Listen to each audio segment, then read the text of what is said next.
Ciao, buonasera a tutti, bentornati su Apocalissi in salotto. Sono sempre io, sono sempre qui. Stasera sono qui con Elena Righetto, che già conoscete. Ciao Elena. Ciao, ciao Anna e ciao a tutti. Buonasera.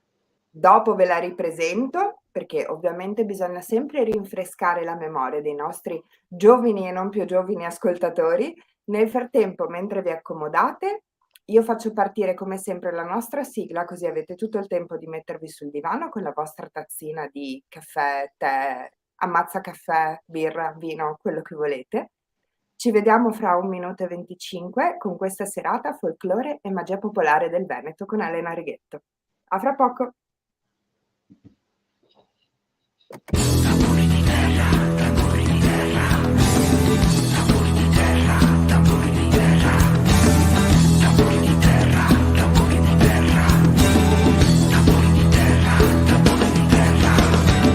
Alla sorgente del nulla, ritmico incedere, lungo il ponte infuocato, demoni antichi, inquieto incedere, si leva un pianto,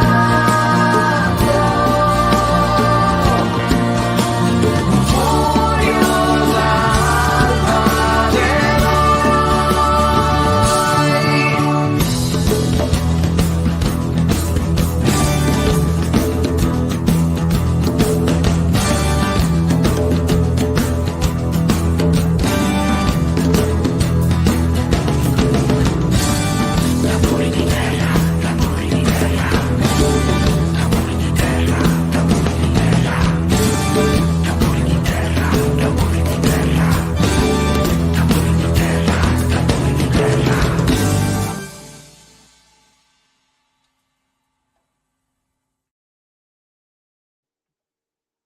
Eccoci qui, ben ritrovati. Allora, come avrete visto, stasera ritrasmettiamo anche su Facebook. Ciao Alice, vi ho fatto il video pochi giorni fa per dirvi che solo gli imbecilli non cambiano mai idea. Abbiamo vinto questa contestazione contro la Sony. Non vi annoio con questa cosa adesso che andiamo in diretta, ma se dovessero esserci problemi di copyright delle nostre canzoni su Facebook, voi sapete che all'interno dell'evento ho messo anche il link su YouTube, quindi potete continuare a seguirci da lì. Per ora pare che vada tutto bene, vi vedo online, quindi dovrebbe andare tutto bene. Quindi, Elena, tu sei già stata mia ospite per gli altri tuoi libri e anche per parlare dello sposalizio del mare, nonché, se non ricordo male, la prima volta di cos'è che abbiamo parlato? Te lo ricordi? Mi Dell'aldilà pare Venezia-Babilonia. sì, sì, sì, Venezia e Babilonia, esattamente. Ormai sono tappa fissa nel tuo salotto, Anna. Io sono felicissima di questo. Elena, come ricorderete, è una ricercatrice storica indipendente, in realtà ha sia laurea in storia che dottorato in lettere e è paleografa, insegna come docente di storia, lettere classiche e storia delle tradizioni popolari venete e da molti anni si occupa di ricerca storica paleoveneta, romana e storia criminale della Serenissima. La faccio breve e mi fermo qui perché tanto ti conoscono già e io adesso ti chiedo di mostrarci il tuo ultimo libro che io non ho ancora perché è appena uscito. Eccolo qui, vediamo se lo vedete. Eccolo, Eccolo lì, Folklore e magia popolare del Veneto. E eccoci qua. senti, questo libro si pone praticamente come terzo della tua trilogia che inizia con Divinità, rituali e magia nell'antico Veneto, continua con Calendario pagano veneto e con questo libro qui facciamo un salto in avanti, quindi. Esatto, facciamo proprio, eccoli qua, facciamo proprio un salto in avanti e ammetto che averli qui tutti e tre adesso è una gran soddisfazione, anzi quattro perché il primo sarebbe Il Signore di Notte e il Criminale, La Polizia Giusto? Notturna della Serenissima, però questo è proprio il mio primo figlio, diciamo così. E sì, è come è il continuo della mia opera che non è finita, non è terminata perché ho altri lavori in cantiere, ma non faccio spoiler e non dico ancora niente. Sì, esattamente, questo è il fine di questo mio lavoro che appunto si è voluto porre come sostanzialmente il frutto di tutte le mie ricerche che ho iniziato quando ero veramente ragazzina, avevo 17-18 anni, e adesso ho detto è il momento di renderlo pubblico anche proprio anche per rendermi conto e far rendere conto alle persone se questo lavoro può essere un lavoro che interessa anche al pubblico e agli interessati, e non solo ai veneti, ma anche a tutti gli italiani. Quindi sto avendo un buon riscontro di vendite, anche di lettori, il che mi rende molto molto orgogliosa. E grazie anche per avermi ospitata qui questa sera, per me sai che è sempre un onore. Ciao a tutti, Ma state scrivendo tantissimi, aiuto. sì, infatti è un ritorno su Facebook in grande stile. Mi mancavano i commenti su YouTube, non siete così attivi con i commenti. Bene, bene, bene. Vuol dire che la linea c'è, quantomeno. E fra l'altro tu sarai anche ospite, facciamo questo spoiler, in un convegno che stiamo organizzando all'Accademia Europea delle Arti per il 21 maggio, che sarà la festa della Sensa, quindi lo sposalizio del mare veneziano, e Elena ci parlerà proprio dello sposalizio del mare veneziano. Chi meglio di Eh, lei? Sara, sarà anche là un onore, infatti vi aspettiamo davvero numerosi perché sarà un evento innovativo sicuramente e molto molto importante proprio come ritrovo di storia veneta e non solo veneta, storia nostra, è molto molto presente, molto pregnante, quindi grande Anna che sei riuscita a organizzare tutto questo, a te onore e merito. Grazie, è Eh beh, stata un po' una fatica, ma ce la faremo.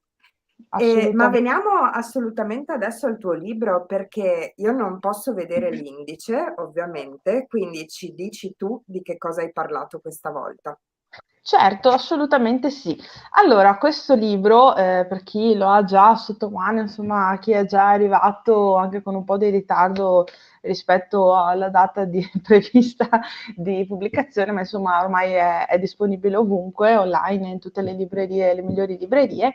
Vedete, l'indice è abbastanza omogeneo, seppur differenziato, perché questo libro io ho voluto scriverlo in modo che potesse essere una sorta di manuale.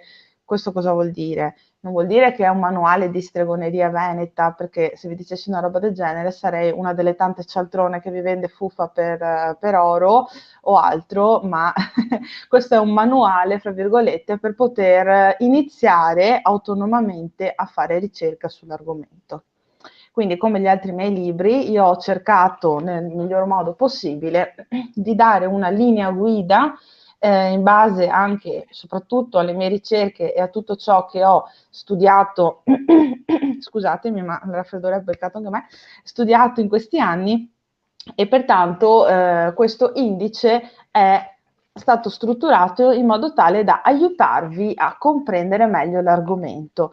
Ovviamente sempre correlato da più di 20 pagine di bibliografia e di fonti, magari poi ne parliamo, e è diviso sostanzialmente in 4 parti. Il primo capitolo, la prima parte, si parla di stregoneria e magia nello strano caso del Veneto, in cui ho fatto, qui troviamo il collegamento con i libri precedenti, in cui tratto il fatto di come le antiche divinità pagane siano diventate poi streghe o i demoni, i diavoli, fra virgolette, che collaboravano con queste strighe venete. Ho parlato della Redodesa, quella dell'antica madre dei Veneti, Reite, Redodesa, e quindi poi come è diventata la dea delle streghe, Redodiana, Erodiana, nella buona tradizione italica italiana.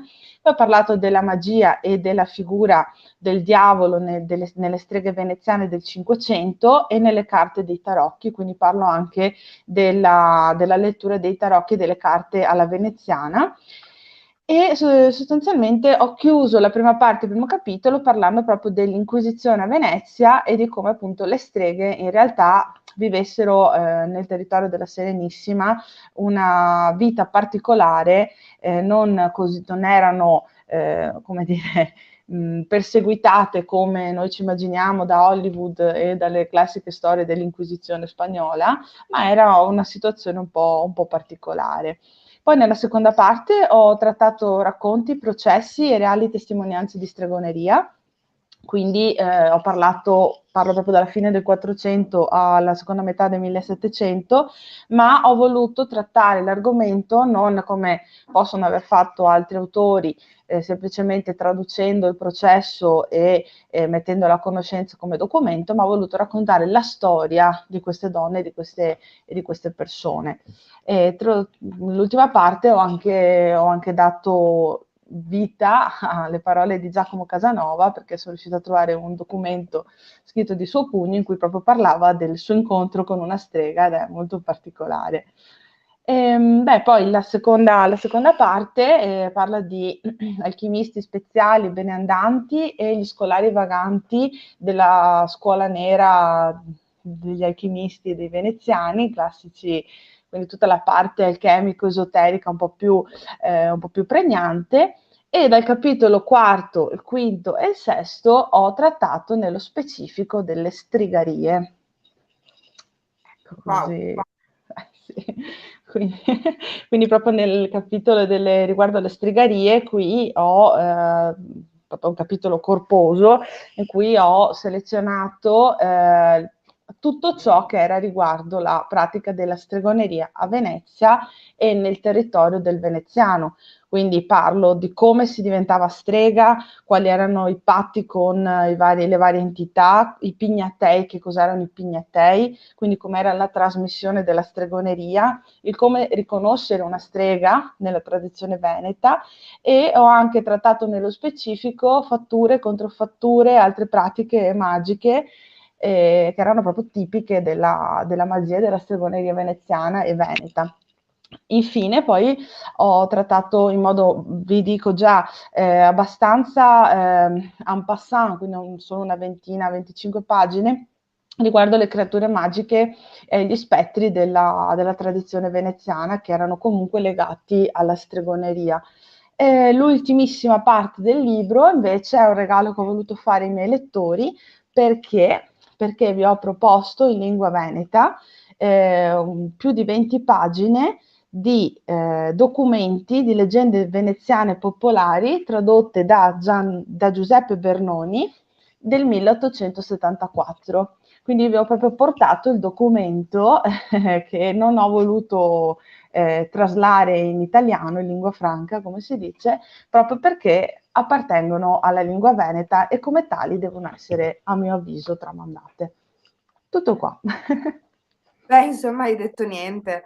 Tra l'altro, io so da voci di corridoio che in effetti l'Inquisizione a Venezia non è mai riuscita a penetrare in modo così pregnante, perché il Doge era anche autorità spirituale, oltre che autorità temporale, quindi poteva mettere una sorta di veto, cosa che Esatto. ha salvato il sederino a tante streghe che Sì. altrimenti sarebbero finite sulla graticola per, Sì, per sì, il barbecue di Ferragosto. a Venezia l'importante era che non andassi con le tue pratiche magiche, erboristiche o altro a aumentare e fomentare sedizioni o rivolte contro lo Stato. Per il resto potevi fare abbastanza, eri abbastanza libera, insomma. Bene, io ho già qui una lista di domande sulla base Oddio. dell'indice che tu mi hai letto e che mi sono già appuntata mentre parlavi, ma prima di tutto volevo chiederti, è sempre la mia solita domanda che ti faccio, da che fonti hai preso questo materiale? Me l'aspettavo. Allora, le fonti sono di tre tipi sostanzialmente. Fonti orali, che adesso vi andrò a spiegare, fonti documentarie e ovviamente i testi dei processi. Perché? Io di questo argomento ho iniziato ad interessarmene, ripeto, quando ero ancora al liceo, quando ero ancora sui banchi del liceo classico di Milano, i miei ex compagni di classe si ricordano ancora, l'inizio proprio della mia ricerca documentaria all'epoca. Ma già quando ero ragazzina e poi ho continuato fino adesso, insomma, ho avuto modo di parlare, di conoscere, di entrare in amicizia con chi? Con alcune delle ultime streghe ed erbane, ormai sono signore e anche uomini parecchio anziani, alcuni non ci sono più, e queste persone mi hanno tramandato diverse cose. Queste informazioni che mi sono state tramandate però io non ho potuto scriverle nel libro e vi spiego anche perché. Perché non è una ricerca antropologica etnografica, è una ricerca storica, quindi non sono un'antropologa che faccio ricerca sul campo e quindi mi baso sulle fonti orali che poi posso scrivere citando anche il nome delle persone, dei miei intervistati. Ma il fatto stesso di praticare un certo tipo di strigaria, possiamo chiamarla così, di avere i pignatei, quindi di avere queste conoscenze e trasmissioni, è ereditaria. E l'ho scritto, l'ho approfondito questo discorso riguardo la ricerca delle fonti proprio nell'introduzione a questo mio libro, per cui io mi sono basata su ciò che mi è stato detto poter pubblicare, ciò che mi è stato, insomma, mi è stata data l'autorizzazione di poter pubblicare in alcuni frangenti e ovviamente altre conoscenze non le ho proprio potute divulgare per il semplice motivo di rispetto di queste persone e anche perché questa è una compagine fondamentale proprio della trasmissione iniziatica delle pratiche stregonesche tradizionali nella zona del Veneto orientale, che appunto è la mia e che ho in questi 15 anni sostanzialmente analizzato. Una striga, un'erbana, uno strigon non può trasmettere i propri segreti, le proprie conoscenze a chi non prenderà poi il suo posto. Quindi anche ciò che mi è stato detto fin là. E pertanto è anche difficile, è stato molto molto difficile, per quello questo libro è frutto di tanti anni di lavoro e di ricerca, anche perché per me è stato proprio difficile poter inserire le informazioni che io ho ricevuto, che mi sono state regalate, donate, in modo tale da essere rispettosi appunto di chi me le ha date, ma anche di essere autorevoli a livello storico e a livello documentario, perché altrimenti mi sarei potuta inventare un sacco di cavolate e nessuno l'avrebbe mai saputo. Infatti io sono stata molto specifica in questo. Poi ovviamente ho preso in esame, sapete che io sono paleografa, quindi ho preso in esame tantissimi processi di stregoneria dal 3, 4, 5, 6, 5, 600 veneziano, soprattutto nel territorio proprio di Venezia e anche nei dintorni del veneziano, della Campania, come si dice, e ovviamente le fonti tratte da libri, da testi che, come vedrete poi sia in bibliografia che nell'introduzione, se avrete la pazienza di leggerla, capirete che i testi, libri che parlano strettamente di stregoneria veneta non ce ne sono, o perlomeno non ne sono stati scritti dopo gli ultimi 30 anni. Ultimamente vedo che anche altri autori stanno cavalcando il cavallo, diciamo, vincente della stregoneria o comunque delle pratiche magiche territoriali, quindi anche il Veneto sta iniziando a tornare preso in esame anche da altri scrittori, ma posso dire con un certo orgoglio che dopo 30 anni da altri testi che appunto sono stati scritti, sono stata la prima a riprendere in mano l'argomento in modo specifico. Questo. E non è poco. No. E una domanda che mi sorge spontanea, la stregoneria veneziana, a tuo avviso, è del tutto autoctona o ha avuto delle influenze anche dall'esterno, magari da contatti con altre culture, essendo una città di mare? Guarda, ti dirò, la stregoneria veneziana è un po', parliamo sempre di quella cinquecentesca, quindi quella più specifica, è un po' un ensemble di tante cose, di tante culture, perché appunto ritroviamo anche la presenza degli spiriti imprigionati, della lettura del Gotto, degli spiriti dei geni, una sorta di geni della lampada che venivano appunto imprigionati in ampolle o in lampade, quindi abbiamo proprio il rimando alle leggende orientali, l'utilizzo degli specchi, che comunque non è l'utilizzo dello specchio delle classiche pratiche stregonesche o comunque di magia, di alta magia cerimoniale, ecco, abbiamo un diverso utilizzo. E poi troviamo anche moltissime pratiche di derivazione cristiana, quindi l'utilizzo di immagini sacre, l'utilizzo di tutto ciò che poteva essere di compagine religiosa, che veniva poi rielaborato e riutilizzato dalle streghe per far male grazie, nel senso di tenersi di fare i loro affari. E poi ritroviamo anche alcuni aspetti soprattutto nelle zone di montagna, quindi di confine con l'Austria e comunque con la Francia e con altre zone dell'Europa e con l'Europa dell'Est, ritroviamo anche molti rimandi a pratiche tradizionali stregonesche di quelle zone. Parliamo anche degli scolari vaganti, ad esempio, della scuola nera veneziana, di cui, se volete, ho parlato approfonditamente anche in un articolo. Posso fare pubblicità, Anna? Certo, l'avrei fatta Alla io se non la rivista, facevi tu. ecco, la rivista Oxymoron della libreria Il Sigillo di Padova, e qui ringrazio appunto Fabio Todeschini, che è il titolare. E, appunto, qui abbiamo anche addirittura un rimando alle pratiche stregonesche e magiche che arrivano dalla Romania, quindi addirittura da dopo i Balcani, quindi i paesi dell'est. E troviamo veramente tantissime influenze, però c'è da dire che la stregoneria veneta è la stregoneria veneta, quindi possiamo avere contatti anche con i benandanti friulani, con gli animali di potere o con gli spiriti dei luoghi, però era estremamente locale, estremamente radicata proprio nei luoghi in cui veniva praticata o viene ancora praticata.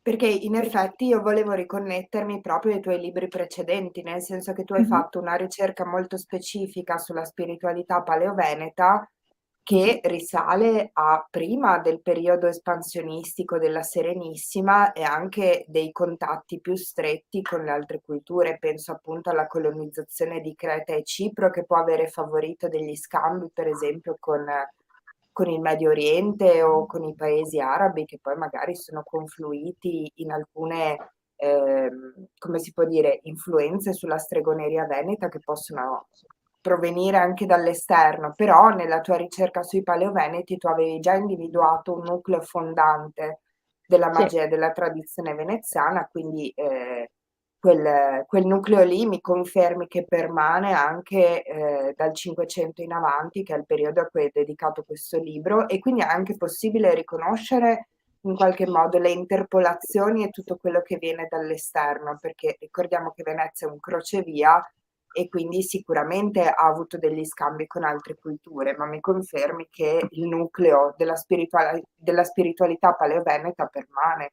Ah sì, assolutamente, ma questo lo ritroviamo in alcuni rituali, pratiche magiche, chiamiamole col loro nome, dai, anche di stregoneria popolare o stregaria odierna, quindi trasmessa fino a 70-80 anni fa, in cui ad esempio l'utilizzo dell'acqua era fondamentale. E questo ci richiama totalmente alle ritualistiche religiose degli antichi veneti. Poi appunto si sono, come hai detto tu giustamente, tramandate in età romana e poi medievale, cristianizzate, come ho ben spiegato nei miei testi, ma anche l'utilizzo di certi tipi di amuleti, di certe tipologie di erbe, di certe gestualità che sono rimaste pressoché immutate.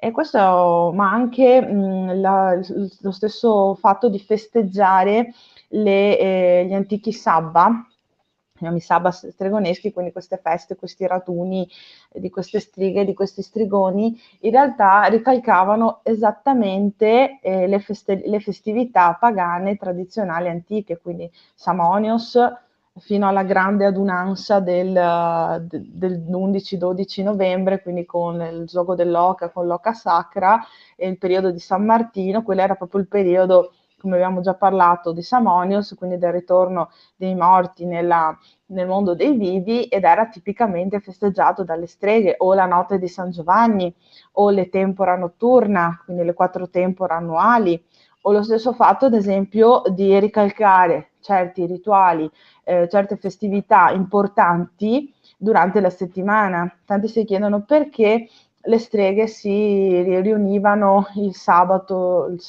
nel Sabbat, non è una derivazione ebraica per dire, sappiamo che il sabato era anche il giorno dedicato a Saturno, in realtà inizialmente, quindi è divinità infera per eccellenza. Il trovarsi nei crocicchi, nei crocevia, è un rimando alle ritualistiche legate a Ecate e quindi al mondo proprio della stregoneria arcaica, antica. Il giovedì è il Gioba, le streghe giovane che alcune si ritrovavano il solo giovedì sera. Perché? Perché era quella una delle festività importanti dedicate a Giunone e a Giove, e quindi vedete è rimasto sempre sepolto nei secoli, però l'antico scandirsi del tempo, l'antica ritualistica è rimasta lì, solo che noi non ce ne rendiamo conto. E soprattutto mi permetto di, di continuare un attimo il discorso, perché a noi veneti o comunque a chi è interessato a questi argomenti non sa queste cose, non le vede, perché non ci sono scritte da nessuna parte. Come dicevo prima, voi non troverete queste informazioni in altri testi. Gli altri testi vi raccontano la storia, la favoletta della strega, del gatto e del topo, ma nessuno vi spiega perché ci si incontrava in quei giorni, in quel periodo, dove, come erano fatte le congreghe. Perché? Perché tutti questi argomenti, queste informazioni sono frutto, come dicevo, di anni e anni di ricerca documentaria e anche di parlare con le persone, quindi di ricerca personale. E spero venga compreso questo. So che mi ripeto, però anche per chi si è collegato solo adesso è importante saperlo. In effetti ho già una domanda in coda di un ascoltatore che è Marco Bregolato del Planetario Mhm. e che adesso poi ti passo, ma vedi, io non vorrei poi fare un discorso politico, ma solo aprire una parentesi. Tanto, secondo me, della spiritualità veneta è andato, e della Serenissima specialmente, è andato perso con l'annessione al Regno d'Italia, perché siamo stati uno Stato indipendente fino al noto plebiscito. In Mhm. realtà poi è ovvio che quando uno Stato indipendente viene annesso a uno Stato nazionale, la sua identità per forza di cose deve perdersi o comunque deve seppellirsi. Comunque, ripeto, io non voglio fare un discorso politico, ma è ovvio che queste radici in qualche modo qualcuno le doveva ritrovare e non sono neanche così lontane perché non è passato tantissimo tempo. 1866. Allora, sì, 1866, sì. E poi Stavo successivamente pensando via del plebiscito 1866. avevo perso un attimo. Ok, adesso ti sento. Sì, ma effettivamente è così. Poi dobbiamo anche ricordarci che comunque il Veneto. 1797, Marco? No, è la caduta della Serenissima nel Ah, 97. Quindi vabbè, sappiamo che anche Napoleone ha fatto del suo meglio per, per epurare le radici finché erano ancora calde, diciamo così, giusto? E su questo penso siamo quasi tutti d'accordo. Però sì, vi stavo dicendo anche il discorso che comunque il Veneto è sempre stato, poi, sempre stato successivamente alla caduta della Serenissima, come dicevi tu, con l'annessione al Regno d'Italia, purtroppo lo Stato che era il Veneto si è impoverito e si è impoverito non solo a livello finanziario ma anche a livello culturale, diciamolo, come appunto stavi giustamente dicendo tu. E cosa ha preso sopravvento? Preso sopravvento la superstizione, che allora era legata e è, ahimè, legata a mio avviso, una misinterpretazione della religiosità cristiana cattolica che viene presa come unica verità, e quindi paradossalmente nel Veneto troviamo dopo l'Ottocento fino ad adesso una, come dire, sì, una focalizzazione sulla religione popolare cristiana, sull'essere beghini, possiamo dirle, casa e chiesa, possiamo dirlo, l'ho detto, che ha portato anche al nascere di molte superstizioni e anche una ripresa di una spiritualità che non vuole essere anticristiana, anticattolica assolutamente, ma semplicemente andare più indietro ancora, viene osteggiata anche in certi ambienti culturali attuali. Questo devo farlo presente. beh. Ti passo a questo punto, prima di scadere nell'incidente diplomatico, la domanda di Marco Bregolato, Sì, che in effetti vediamo. ci riporta esattamente lì dentro. Il fatto che lo Stato della Serenissima non ha mai riconosciuto il potere temporale della Chiesa di Roma ha influito sulla stregoneria veneta. Ne stavamo parlando poco fa, quando dicevamo che il Doge era autorità temporale ma anche spirituale. Sì, nel senso che per la stregoneria veneta allora devo fare un attimino un distinguo perché forse c'è un po' di confusione. Dobbiamo distinguere fra stregoneria, fra virgolette, magia popolare e pratiche magiche, esoteriche, conoscenze alchemiche, conoscenze di alta magia, che invece facevano parte di un altro tipo di persone, quindi anche di un altro tipo di status sociale e di alfabetizzazione, perché se noi stiamo parlando di magia cabalistica, di alchimia, di spagira, di altro tipo di pratiche, allora ci dobbiamo rivolgere al fatto, cioè a gente che aveva un certo tipo di alfabetizzazione, un certo tipo di cultura che poteva permettersi i libri, poteva permettersi di leggere, di studiare e di comprendere anche lingue quali l'ebraico, l'aramaico, il latino, il greco, che sicuramente non erano appannaggio della povera erbana che non sapeva neanche scrivere, però che aveva una conoscenza curativa di erbe e unguenti e medicamenti che sicuramente non poteva avere l'alchimista, l'alchimista più famoso Di di Venezia. corte. Esatto, capite? Quindi dobbiamo distinguere fra stregoneria, magia popolare e conoscenze esoteriche elevate. Il fatto che comunque Venezia non avesse mai avuto la Chiesa che soffocasse troppo questo tipo di conoscenze è stato importante, ma non solo per Venezia, per tutto il mondo, se ci pensate, perché a Venezia c'erano le più importanti stamperie, le più importanti tipografie, ricordiamo che tantissimi, se non quasi tutti, i testi che circolavano dal 5 al 700 riguardanti tematiche esoteriche, uso un termine generico ovviamente, cercate di capirmi, erano stampate a Venezia proprio perché non vi era questo tipo di censura, i libri proibiti. Ma appunto Venezia non è mai sottostata al potere del Papa proprio perché del Papa non gliene fregava sostanzialmente niente e c'era una conoscenza e uno scambio culturale maggiore. Come dicevamo prima con Anna, che cos'è che importava a Venezia, nello Stato veneziano nello specifico? Importava che non vi fossero appunto sedizioni, non vi fossero personaggi che utilizzassero queste conoscenze per fare del male agli altri e soprattutto era anche importante che queste conoscenze, queste dicerie, queste chiamiamole anche superstizioni all'epoca, non sfociassero in eresia, perché l'eresia sì era punita a Venezia, proprio perché era un crimine che andava contro, anche contro lo Stato e non solo contro la morale. Quindi dobbiamo fare un po' di distinguo, ma ne ho parlato approfonditamente nel libro quando ho citato proprio i signori di Notte al Criminale, quindi la magistratura che era anch'essa rivolta a questo tipo di ricerca e di controllo su questo tipo di argomento. Mhm, mhm. E adesso sorge spontanea la domanda perché hai sfiorato l'argomento e quindi per mia curiosità ti chiedo di entrarci un po' di più.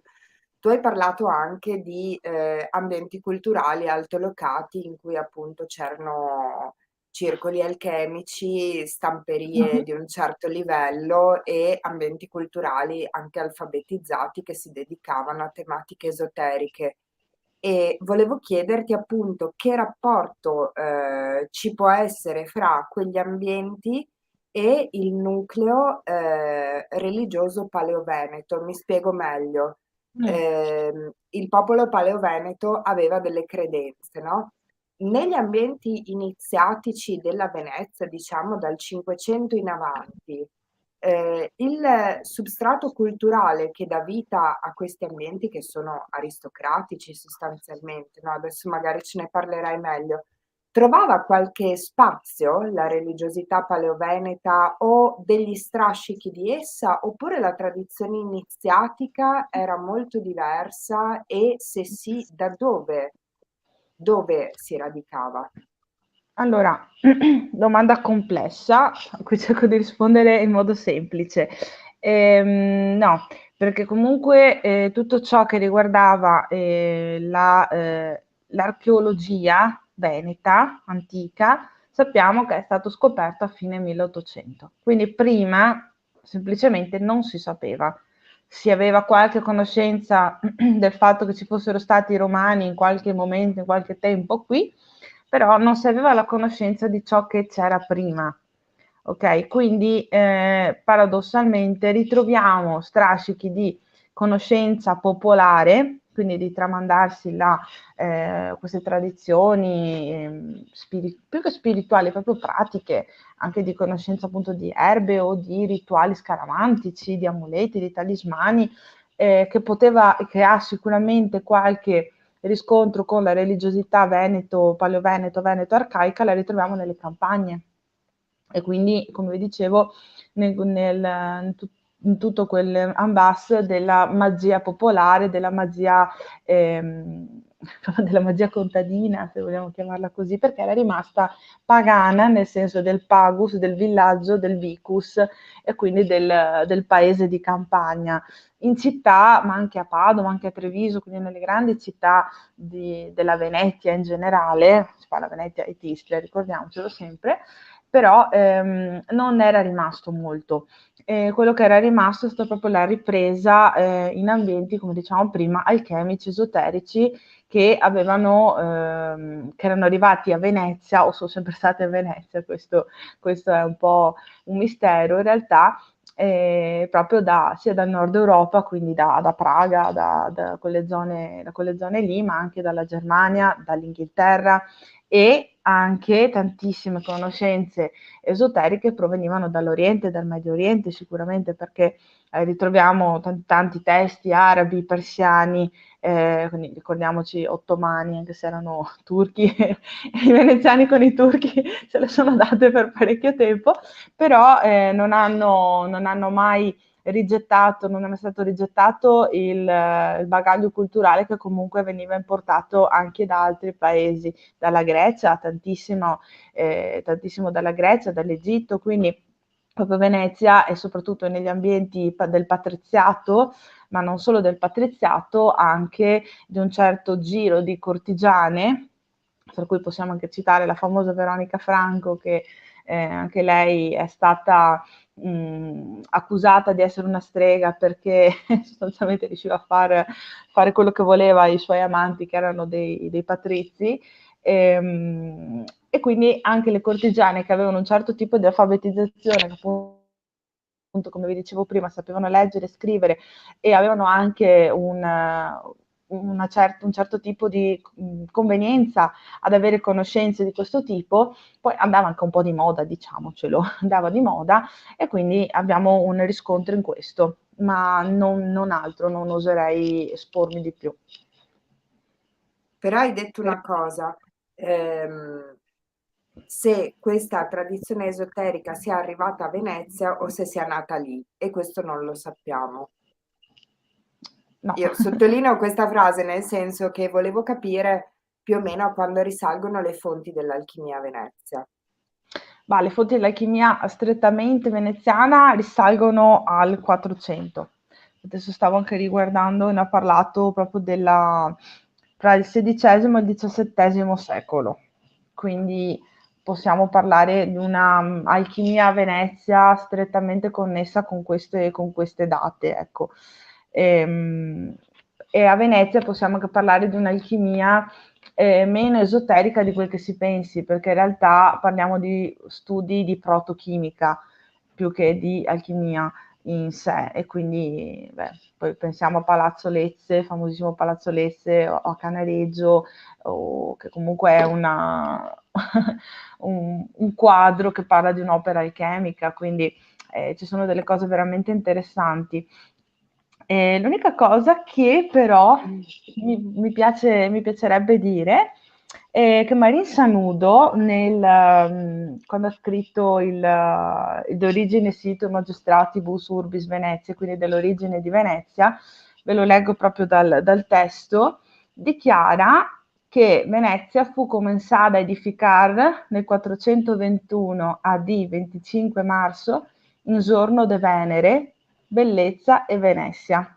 Quindi ritroviamo nel Rinascimento, quindi siamo proprio, vi do anche la data, insomma, nel Rinascimento veneziano, ritroviamo questo mito che viene riproposto da Marin Sanudo di Venezia nata da Venere, quindi nata dalla figlia, cioè dalla bellezza, Venezia figlia di bellezza, che nasce però immortale e immacolata.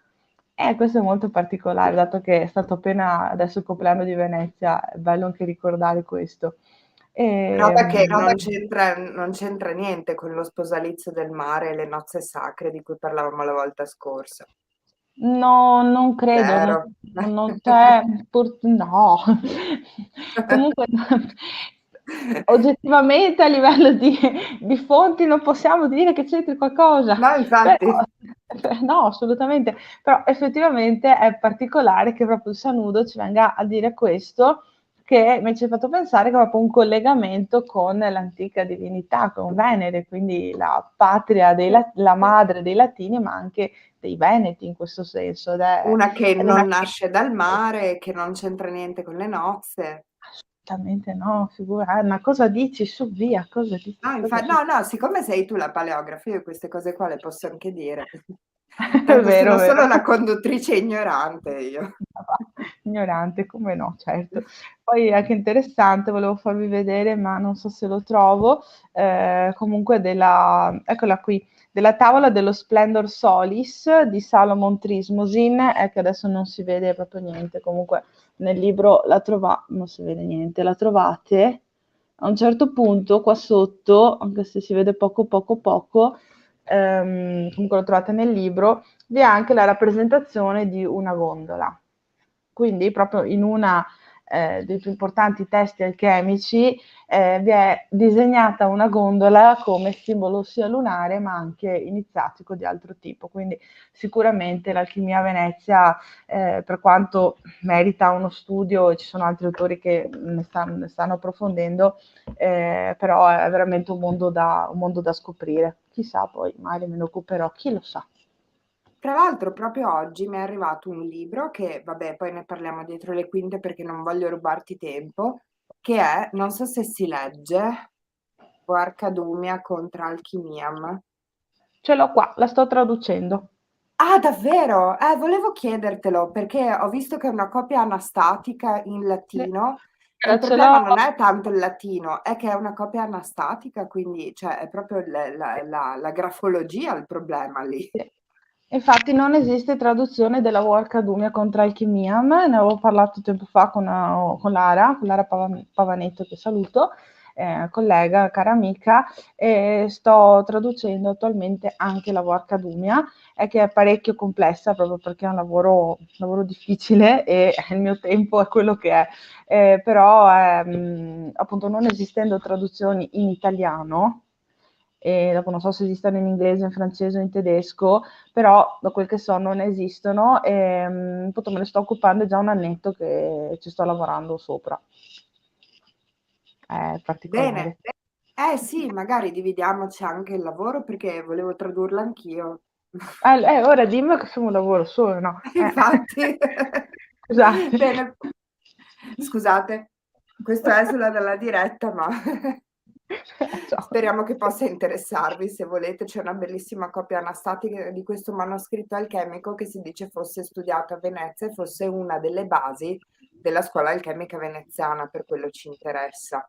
Ah E sì, ma c'è poi si una copia anastatica di una stamperia inglese che però appunto è anastatica, quindi si fa fatica anche solo a capire cosa c'è scritto. Ah sì, è del 1530, infatti lo stavo rileggendo dal mio libro perché ne ho trattato anche qui. E la cosa interessante della Varcadumia è proprio che cioè era un'alchimia, un trattato alchemico specifico veneziano, e gli altri alchimisti, perché gli alchimisti praghesi, odiavano i veneziani perché avevano creato questa loro alchimia, come dire, siamo sempre stati indipendenti anche su questo, e quindi esatto, hanno trattato questo tipo di alchimia a livello personale, e quindi c'erano queste lotte fra alchimisti che me lo immagino un po' in stile Hogwarts, Harry Potter, però come è stato molto divertente assistere all'epoca. Mamma mia, sì, poi insomma duellavano con Praga, mica con San Donate e Esatto. Piave. Esatto. Bene, allora, prima di lasciarci ti chiedo a questo punto di farci qualche chiosa di intrattenimento finale. C'è qualche storiella, qualche aneddoto che hai descritto nel tuo libro, qualche leggenda breve che vuoi sottoporre in chiusura Allora, all'uditorio? va bene. Beh, intanto oltre a questo volevo, se posso, Anna, a meno che non fosse stata una domanda che volevi già farmi tu, le immagini e le fotografie Ah, giusto, di perché mi questo hai detto che le libro. fotografie sono di Coven. Eh sì, eccole qui, eccole qui. Quindi tutte le fotografie sono state realizzate in questi anni, eccole qua, ce n'è un'altra qui, vedete, proprio tratte dal progetto storico-artistico culturale Coven Venice Project, che è nato nel 2018 e ha avuto più alti che bassi, per fortuna, ed è ancora ben vivo e vegeto, e al momento è gestito da, oltre da me, anche dalle mie colleghe Alice Fraccaro e Nadia Rigo, che ringrazio, eccola lì Alice, ciao, Eccola lì, Alice. sì, che saluto e ringrazio sempre. Questo libro sostanzialmente l'ho voluto dedicare al progetto Coven, perché appunto dal 2018 ci stiamo occupando a livello anche soprattutto divulgativo proprio delle streghe, della stregoneria, della magia, delle tradizioni popolari venete e veneziane, e quindi ho voluto fare un omaggio alle mie colleghe perché all'interno ci sono alcune ricerche, parti di ricerca che sono state fatte anche da loro, quindi soprattutto da Alice che mi ha dato una mano in alcune cose e Nadia per altri aspetti. E anche un ringraziamento a tutti i fotografi e le fotografe che in questi anni hanno collaborato con noi, e quindi anche questo è particolare, più che una storia per riguardo questo libro, è proprio cosa c'è dentro questo libro. In questo libro c'è veramente la rinascita, la ripresa, la rivisitazione storica della stregoneria veneta e veneziana, che è proprio vissuta e rivissuta e rifatta rivivere da noi, quindi da donne di quest'ultimo secolo. E questo per me è importante, e quindi spero veramente che anche i lettori, i miei amici, i miei lettori apprezzino proprio il fatto che non è il classico libro sulle streghe scritto, preso le fonti organizzate, letteri elaborate, che appunto per cavalcare il cavallo vincente della magia, dell'esoterismo, del mistico, ma è un libro fatto da persone, per altre persone, per la nostra tradizione e per le nostre radici.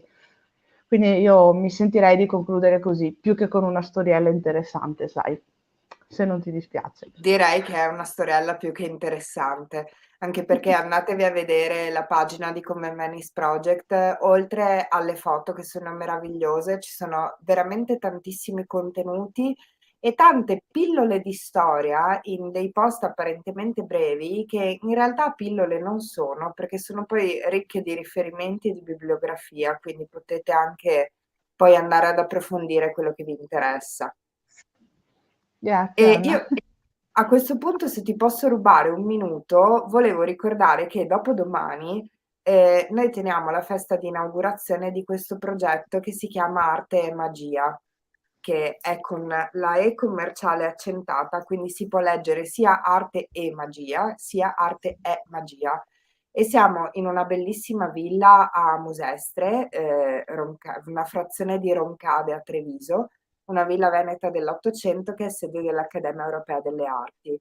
L'Accademia Europea delle Arti conta 9 sedi in Europa e una addirittura nel Palazzo Reale del Marocco, e si è sempre dedicata agli artisti, quindi arti figurative, scultura, eccetera, eccetera. Ma in questo periodo il presidente Luigi Favero si è aperto anche siccome la sede principale fino a qualche anno fa era a Parigi, adesso si è spostata in Italia, il presidente voleva aprirsi anche a collaborazioni in campo esoterico, ovviamente trattando tematiche serie. Quindi abbiamo deciso di fare qualche serata e anche qualche giornata dedicata all'incontro fra arte ed esoterismo. Io vi lascio nei commenti il link dell'evento che faremo questo sabato perché è abbastanza importante, è l'evento di inaugurazione. Poi avremo un'altra serata il 14 di aprile, in cui presenzierà anche il nostro comune amico Emanuele Viotti con il libro La Via Romana agli Dei. E poi ci rivedremo per la festa della Sensa, quindi per lo sposalizio del mare veneziano, che quest'anno è il 21 di maggio, in cui oltre a gruppi musicali, esposizioni artistiche, cene, eccetera, eccetera, faremo anche un convegno che aprirà il professor Pietro Mander, mi è confermato che verrà a parlare delle nozze sacre nel vicino Oriente Antico, poi ci sarai tu a parlare dello sposalizio del mare, poi ci saranno altri ospiti, altri relatori come Michele Leone, Emanuele Viotti e non vi anticipo altro. Però ecco, seguite questi eventi dal vivo perché secondo me vale veramente la pena di ricordare che esoterismo non è solamente parlare, non è solamente scrivere libri, è anche orchestrare delle esperienze che devono essere delle esperienze sensoriali, cioè l'esperienza del magico si fa dal vivo. Noi siamo qui a fare delle dirette, a parlarvi dei nostri libri, delle nostre ricerche, eccetera, eccetera. Non fermatevi mai a livello intellettuale. Non fermatevi qui perché è una realtà che bisogna vivere e in cui è possibile fare delle esperienze multisensoriali e sfaccettate perché lì dentro si trova la chiave per accendere qualche cos'altro. Meraviglia, brava Anna. Se posso Grazie. intromettermi, proprio riguardo al file in presenza, ho deciso, cioè sto preparando e partirà qui a maggio il nuovo corso di storia delle tradizioni popolari venete, che terrò in presenza al centro, ospitata dal centro olistico Luce e Armonia, che è qui nella Riviera del Brenta. Poi se mi seguite nei miei canali social troverete tutte le informazioni di cui avete bisogno. Le iscrizioni scadono il 30 di aprile, ma se prima vi iscrivete meglio è, e sarà sicuramente ogni mercoledì sera in presenza, e quindi vi aspettiamo. Puoi far rivedere il libro che mi chiedono? Ma credo il mio, o credo la Sì, sì, il tuo, il Voarcadumia? tuo. Mio? Questo, Credo il tuo. credo, questo. Beh, il mio è Folklore questo e qui. magia popolare del Veneto. Questo è il mio. Poi se ti interessava, Irene, credo, la Voarcadumia contra Alchimiam, la trovi appunto in copia anastatica, ma spero che tu sappia il latino, perché altrimenti è un po' complesso. Guarda, io ho una Però foto nel telefono, spero che si veda. ho anche la copia, ma devo alzarmi e andare in libreria di là a prenderla, ma non so se si veda. Comunque nel mio testo, nel mio libro c'è scritto qualcosa, se poi ti interessa ho inserito anche in bibliografia insomma, delle informazioni a riguardo, figurati. Bene, noi siamo andate a braccio questa sera, ma mi pare che siamo andate via lisce e abbiamo affrontato anche argomenti non in scaletta e No. questo mi piace sempre tantissimo. Quindi ringrazio tutti di essere stati con noi, ringrazio anche te perché hai sempre una velocità di esposizione e una sintesi che io amo moltissimo. Grazie, grazie Anna, grazie a tutti quanti. Voi siete stati veramente tantissimi questa sera e ci vediamo presto, quindi ci vediamo ai prossimi eventi. Seguitemi sui canali social, continuate a seguire Anna e Apocalisse in Salotto perché merita tutto il lavoro che sta facendo. Un abbraccio a tutti. Grazie. Bene, ragazzi, pronti? Arriva il meteorite. Sigla.